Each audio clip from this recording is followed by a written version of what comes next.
दोस्तों तो इस वीडियो में बात करेंगे बजाज हाउसिंग फाइनेंस आईपीओ के बारे में। अब शेयर होल्डर कोटा को लेकर काफ़ी सारे लोगों के मन में अभी भी कंफ्यूजन देखने को मिल रहा है। वैसे तो मैंने ऑलरेडी पहले भी इसके बारे में वीडियो बनाई है, लेकिन अभी भी कुछ लोगों के मन में क्वेश्चंस है। तो चलिए उन सबके कंफ्यूजन को दूर करते हैं और जानेंगे कि बजाज हाउसिंग फाइनेंस आईपीओ में शेयर होल्डर कोटा में अप्लाई करने के लिए आपके पास कितने शेयर्स होने चाहिए, किस कंपनी के शेयर्स होने चाहिए और उनका रिकॉर्ड डेट क्या होने वाला है। तो चलिए वीडियो को शुरू करते हैं। लेकिन इससे पहले कि मैं वीडियो को शुरू करूं, अगर आप इस चैनल पर पहली बार विजिट कर रहे हैं या फिर आपने चैनल अब तक सब्सक्राइब नहीं किया है तो चैनल को सब्सक्राइब कर लें और वीडियो को भी लाइक कर दें। तो सबसे पहले आईपीओ के डिटेल्स के बारे में बात करें तो आईपीओ 9 सितंबर से यानी कि नेक्स्ट मंडे से ओपन होने वाला है और ये 11 सितंबर को क्लोज होगा।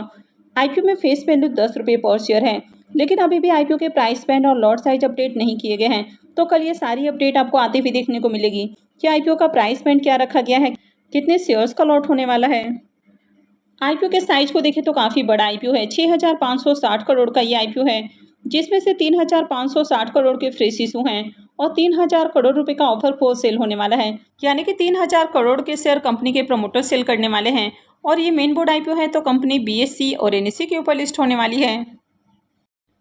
अब इस आईपीओ में रिजर्वेशन पोर्शन को देखें तो आईपीओ में क्यूआईबीज के लिए 50% का पोर्शन है, रिटेलर्स के लिए 35% और एचएनआईज के लिए 15% का पोर्शन है। इस आईपीओ में शेयर होल्डर पोर्शन भी है, तो जिनके पास भी बजाज फाइनेंस या बजाज फिनसर्व के शेयर्स हैं वे इस आईपीओ में शेयर होल्डर पोर्शन में अप्लाई कर सकते हैं। और इसका जो रिकॉर्ड डेट है वो 30 अगस्त है, यानी कि जिनके भी डीमेट अकाउंट में 30 अगस्त को बजाज फाइनेंस या बजाज फिनसर्व दोनों में से किसी एक के भी एक शेयर हैं तो फिर आप शेयर होल्डर पोर्शन में अप्लाई करने के लिए एलिजिबल हैं।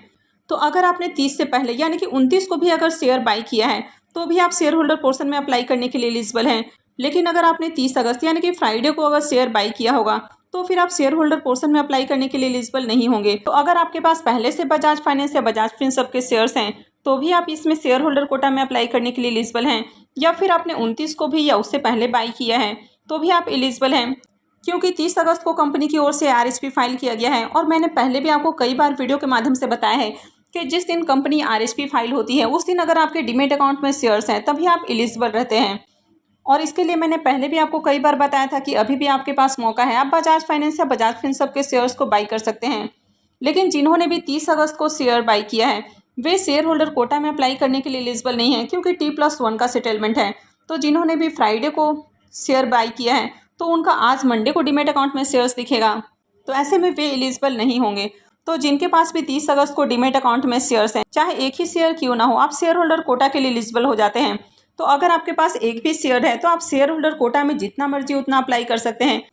तो जो भी शेयर होल्डर पोर्शन के लिए एलिजिबल होंगे वे शेयर होल्डर पोर्शन के साथ ही रिटेल पोर्शन से भी बाई कर सकते हैं, यानी कि रिटेल पोर्शन से भी एप्लीकेशंस लगा सकते हैं। उसी तरह शेयर होल्डर पोर्शन के साथ ही आप एचएनआईज पोर्शन से भी अप्लाई कर सकते हैं, यानी कि स्मॉल एचएनआईज या फिर बिग एचएनआईज, इन दोनों ही पोर्शन से अप्लाई कर सकते हैं। तो शेयर होल्डर पोर्शन के साथ अगर आप रिटेल पोर्शन में अप्लाई करते हैं तो यहाँ पर भी आपको 2 लाख से कम का इन्वेस्टमेंट लगाना होगा और रिटेल पोर्शन में भी आपको 2 लाख से कम का इन्वेस्टमेंट लगाना होगा।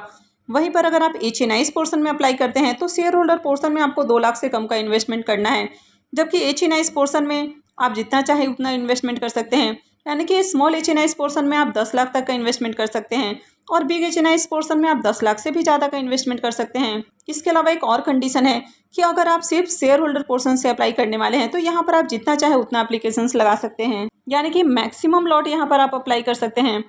और शेयर होल्डर पोर्शन में अलॉटमेंट हमेशा प्रोपोर्शनेट बेसिस के ऊपर होती है, यानी कि जितने लॉट भी आईपीओ में सब्सक्राइब किया जाता है अगर उतने लॉट आपने लगाए हैं तो आपका एक लॉट कंफर्म हो जाता है। अब मान लीजिए कि शेयर होल्डर पोर्शन में आईपीओ 20 गुना सब्सक्राइब होता है और आपने 20 लॉट अप्लाई किए हैं तो आपका एक लॉट कंफर्म हो जाता है। और अगर शेयर होल्डर पोर्शन 10 गुना सब्सक्राइब होता है और आपने शेयर होल्डर पोर्शन में 20 लॉट के लिए एप्लीकेशंस लगाए हैं तो ऐसे में आपको 2 लॉट मिलना कंफर्म हो जाता है, यानी कि प्रोपोर्शनेट बेसिस के ऊपर अलॉटमेंट मिलेगी।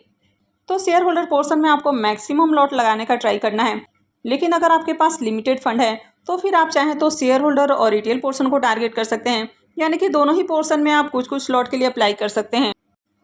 तो आप सब कमेंट करके बताएं कि आपके डीमेट अकाउंट में पहले से बजाज फाइनेंस या बजाज फिनसर्व के शेयर्स हैं या फिर आपने इसके शेयर्स को कब बाई किया है।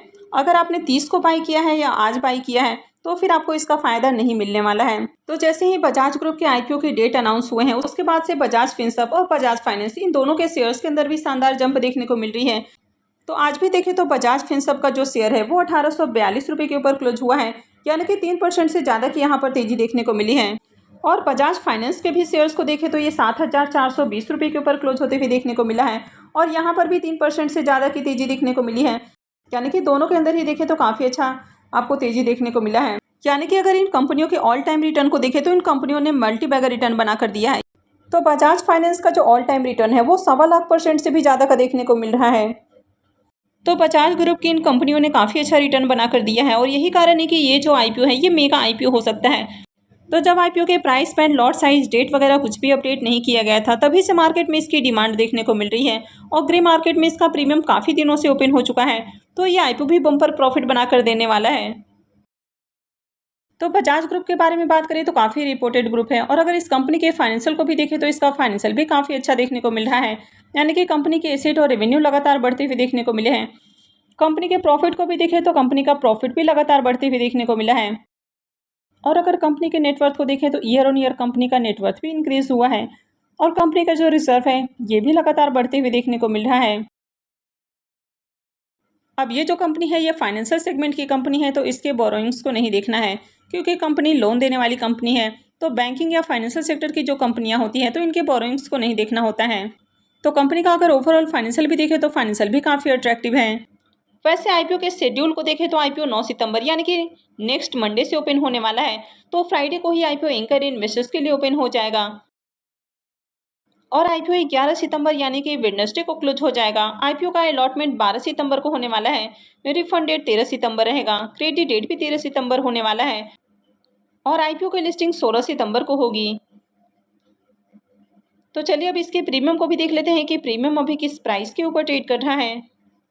तो अगर इसके प्रीमियम को देखें तो इसका प्रीमियम जहां मॉर्निंग में 54 रुपये के ऊपर ट्रेड कर रहा था, वो अभी 55 रुपये 50 पैसे के ऊपर देखने को मिल रहा है। अब कल इसके प्राइस बैंड और लॉट साइज अपडेट किए जाएंगे, तो जैसे इसके प्राइस बैंड और लॉट साइज अपडेट होते हैं तो मुझे लगता है कि मार्केट में आपको इसके प्रीमियम के अंदर भी तेजी देखने को मिलेगी। तो आप सब भी अभी से रेडी रहें इस आईपीओ में अप्लाई करने के लिए, क्योंकि बैक टू बैक काफ़ी सारे आईपीओ आपको आते हुए देखने को मिल रहे हैं। तो इस आईपीओ में अप्लाई करने के लिए आप अभी से फंड बचा के रखें, क्योंकि इस आईपीओ में आप दो एप्लीकेशंस लगा सकते हैं, और शेयर होल्डर पोर्शन में आप जितना ज़्यादा एप्लीकेशंस लगाते हैं तो आपकी अलॉटमेंट मिलने की पॉसिबिलिटी उतनी हाई हो जाती है। तो अभी भी अगर आपके मन में कोई डाउट है तो आप कमेंट में पूछ सकते हैं। तो आई होप कि आपको वीडियो अच्छी लगी होगी। तो अगर आपने इस वीडियो को अब तक लाइक नहीं किया है तो वीडियो को लाइक कर दें, और चैनल को भी सब्सक्राइब करके रखें, और वीडियो को अंत तक देखने के लिए आप सबका बहुत बहुत धन्यवाद।